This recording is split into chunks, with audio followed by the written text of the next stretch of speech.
AI, maybe it's some new tech. You can do that. Now, how did I get good grades? How did I get between that 3.8 and 4.0? How do I get that elusive 3.8 to 4.0? Let's talk about it.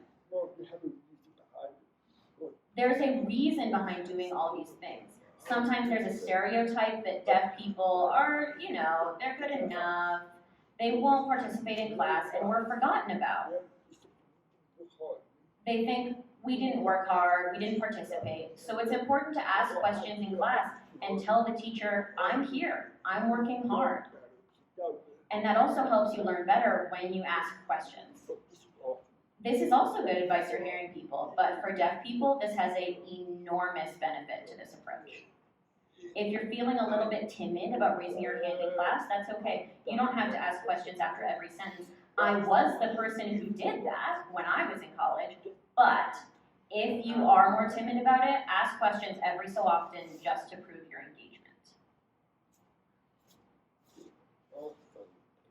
It's also important because academic lag can be remedied through office hours, and not necessarily having the best accessibility in class means office hours are vital to you.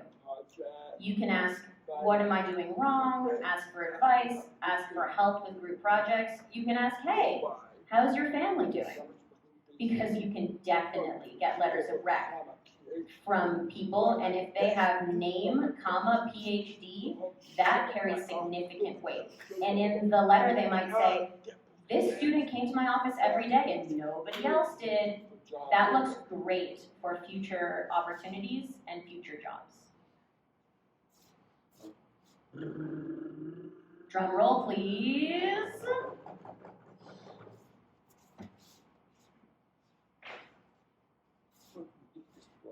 I want you to look at this for a minute. Take a look here.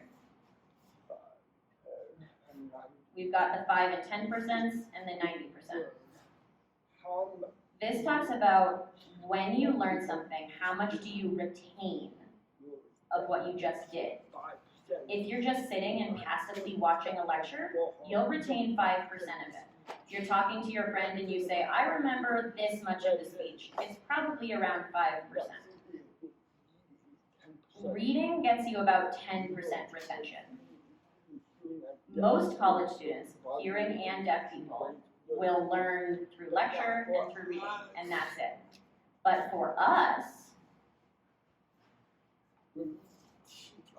when we teach other people what we just learned, that sticks.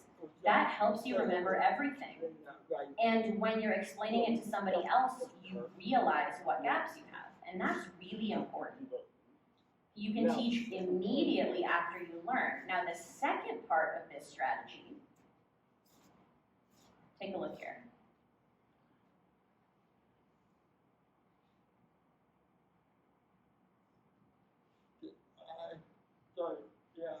Sorry, I'm going to sort of connect this back because you can read it later in the handout if you'd like to. In English and in ASL, what you can do is you can stay in the class, learn, and then publish a paper or a blog and put that on your resume about what you learned in class that day. When you're applying for a job, competing against hearing people for more accessibility, you can say, oh yeah, I have 10 published items, take a look here. It really looks good and benefits you. Maybe if you don't feel comfortable with English, that's totally fine. You have options. If you don't feel comfortable in ASL, you can do it a different way as well. You can sign your opinions. You can make a video or a series. Maybe sell it later on. Maybe make a YouTube channel where you can list everything you're learning.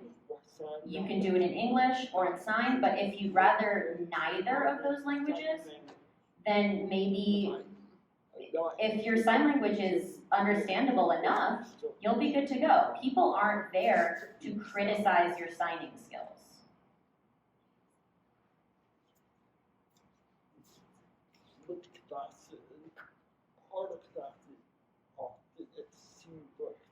For example, here at CU, they have competitive grading, which means that 10% of students will get an A, 15% will get a B. You are competing with people who have more access than you, and that might hurt your learning. You know the material, but because everyone else has more access than you, you end up being the D student. In those community college where they really focus on teaching, you can take classes like calculus, biology, physics, A&P. You have many options.